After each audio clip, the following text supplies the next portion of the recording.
This video is sponsored by Squarespace.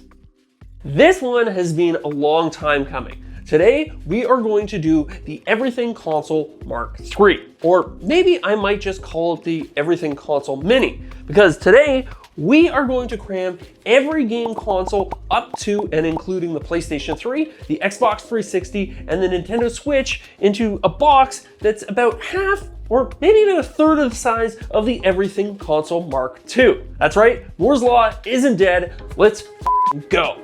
This right here is a Minisforum UM690, and it's a mini PC, but don't let the size fool you. This thing is a little powerhouse. Inside, we have a Ryzen 9 6900HX, a Radeon 680M, 16 gigabytes of DDR5 memory, and 1 terabyte of lightning fast NVMe storage. In its stock configuration, it already runs circles around the Everything Console Mark II. So naturally, we're just gonna take this thing and plug it in and use it as is, right? Wrong. Today, we are going to mod the software on this thing. We're gonna beef up the cooling, and of course, we're gonna design a completely new case for it from the ground up. When we're done with this thing, it's not just gonna emulate games, it's gonna eat them for breakfast. Let's head to the shop.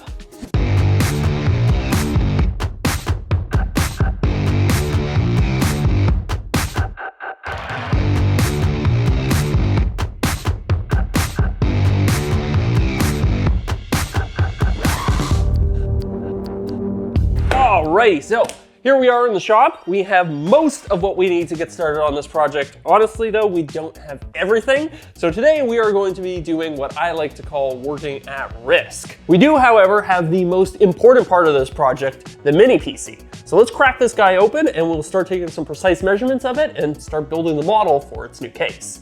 I've got to say, hats off to the engineers and designers over at Minisforum, because this thing was really easy to take apart. And as you're about to see, the internals are really well packaged too. So now that we have it disassembled, you can actually see our unpopulated M.2 slot as well as our two DDR5 SODIMM slots. So we will definitely be having some fun with those later, but because we're just interested in measurements now, we actually had to break this thing down even further. One thing that you're going to notice on this build is that I'm not even going to touch the stock heatsink. And that's because Minisforum installed it using liquid metal. Anything I might replace it with would probably just perform worse, so instead we're going to layer additional cooling on top of what's already there. But more on that later. Oh, this is kind of sketchy because I had to like bend the case in order to get the PCB out. Oh, there it goes. Hopefully that wasn't the sound of something breaking. All right, so there you go. On this side, you have the heatsink with the APU, the GPU, CPU combo underneath it. So now we can start taking some precision measurements of this and figuring out how we're gonna carve our walnut to make a new case for it. Let's get the calipers out. If it weren't for the Everything Console Mark I, Mark II, and my Xbox build, I don't think I ever would have had the confidence to attempt this one. And I really do mean confidence, because taking measurements like this isn't particularly hard, and designing the case itself is downright fun. But if you asked me a year ago if I ever could have done this, I would have told you no way. So it just goes to show, if there's ever a project that you feel like you want to do but can't, there's no shame in starting with something simpler and working your way up to it. Woo! Okay, I think that's it for all the precision measurements. So let's run this thing through the CNC and see how I did. I love my CNC, but a 3D printer it is not. It does have some limitations that I've had to find workarounds for. Like on this build, to compensate for its lack of vertical reach, I had to carve this recessed area for a fan and the sidewalls from one side, and then I flipped it over and carved all these through holes for ventilation from the other side. Look at that. Our carve is now done. Got our ventilation holes. This is looking a little bit big, so let's machine this down to a more reasonable size. Speaking of limitations of the CNC, when it comes to making straight, deep cuts along the outside edges, don't even bother. It's just so much faster to do it with conventional saws. And the same goes for bulk material removal too. If you need to thin out a piece, you are much better off using a planer, jointer, or in my case, a drum sander. All right, now that we got the tops and bottoms done, let me show you how I'm thinking about mounting this thing. That is satisfyingly clicky. This right here is a motherboard standoff. And the nice thing about these is that you can actually kind of stack them or screw them together. And we're gonna use those to mount the PCB to the bottom of the case. So we'll just lower this in here. I'm gonna put a little piece of tape over this so that it doesn't move. Now, if you're at all squeamish, you might want to look away for this next bit because I'm going to use a little bit of percussive force in order to mark where these holes go. Let's see if that made some little indentations right where the standoffs go. Oh yeah, it definitely did because the board's now stuck in the wood a little bit. Come on, there we go. Oh, that couldn't have worked better. And just for anybody curious at home, board is still in one piece and everything's fine there. In order to secure the standoffs to the bottom of the case, I drilled 4 holes that were just slightly smaller than the threads on the standoffs. And then I just kind of forced them down into the holes. The threads cut their own path and everything's screwed down nicely. All right, so now the next thing we need to do is measure where all of our input and output ports are so that we can cut them into our side panels. This is gonna take a bit, so I cracked a beer, I'm gonna do some precision measuring. What could go wrong? Truth be told, these were actually the most challenging measurements of the entire build. Everything had to be millimeter accurate, otherwise I wouldn't be able to use any of the ports on my mini PC. I also had to strategically locate a bunch of exhaust grills that will help to dissipate the extra heat that we're going to make once we start overclocking this thing. And rather than trusting all of my measurements to be 100% perfect, I kind of hedged my bets a little bit. That is enough measuring, so now let's do some cutting.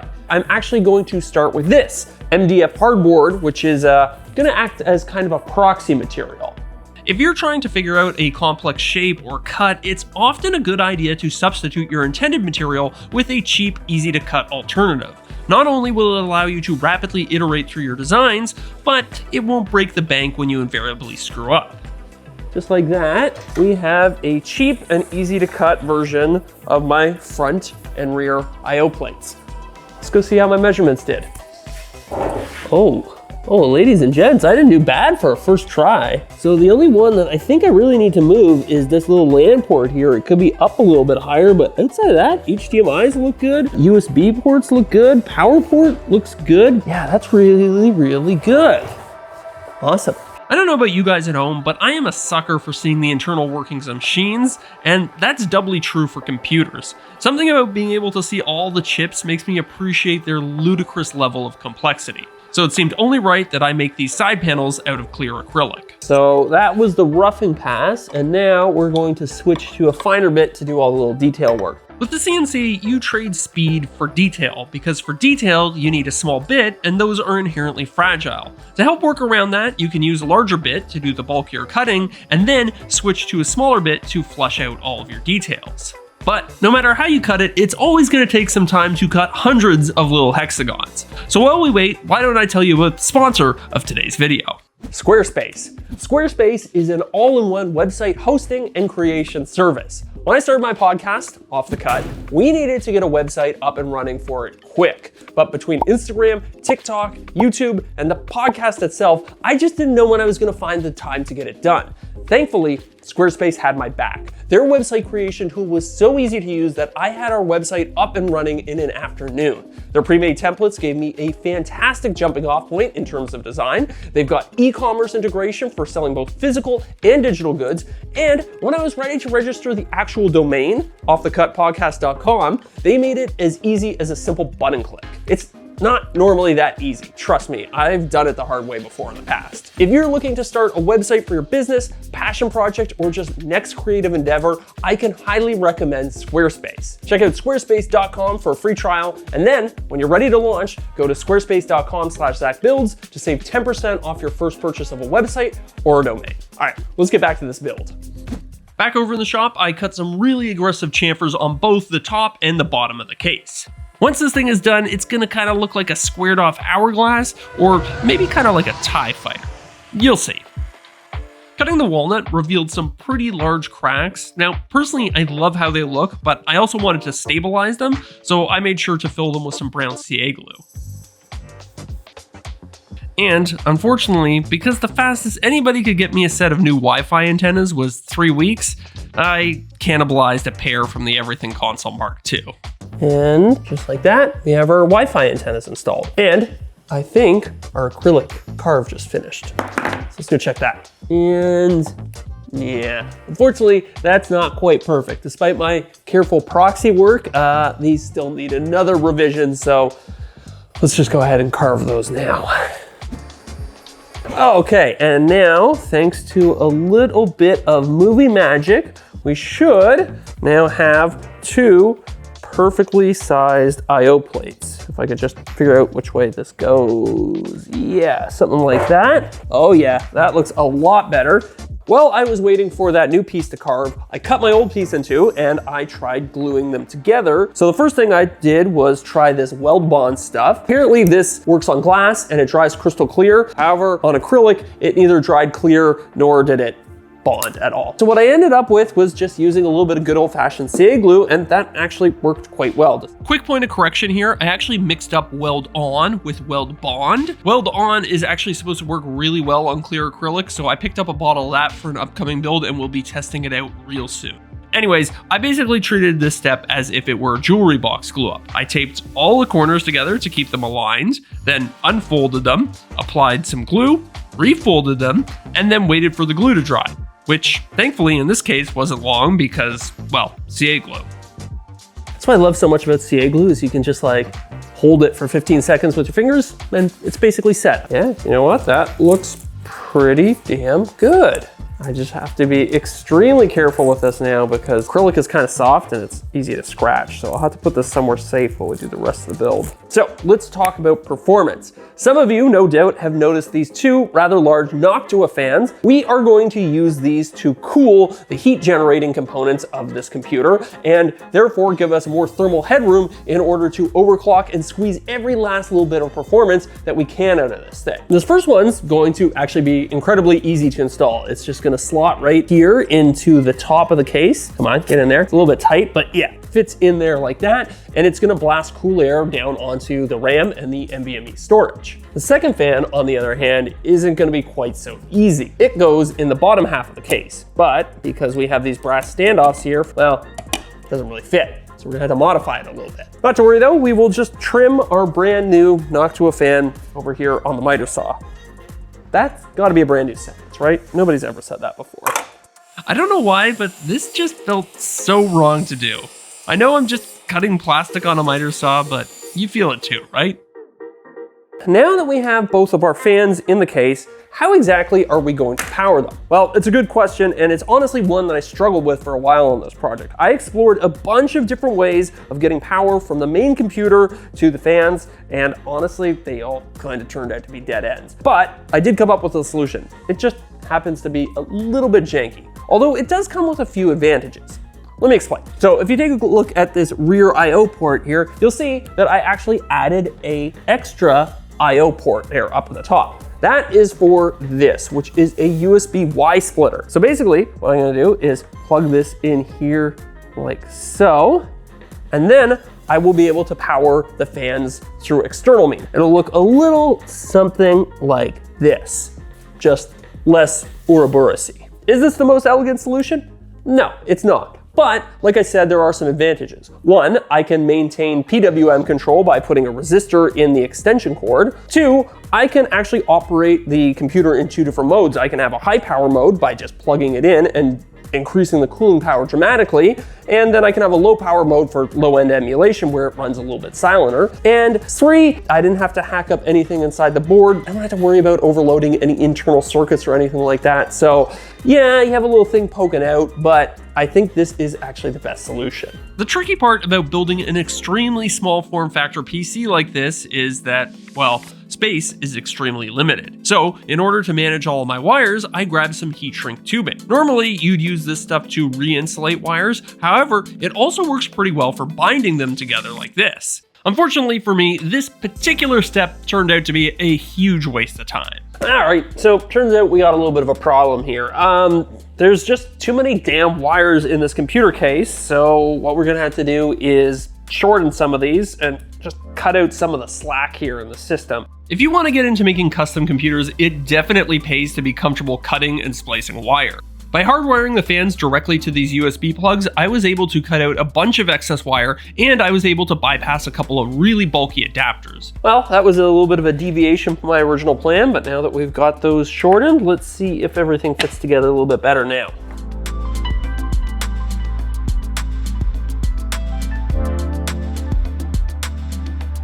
Yes, success.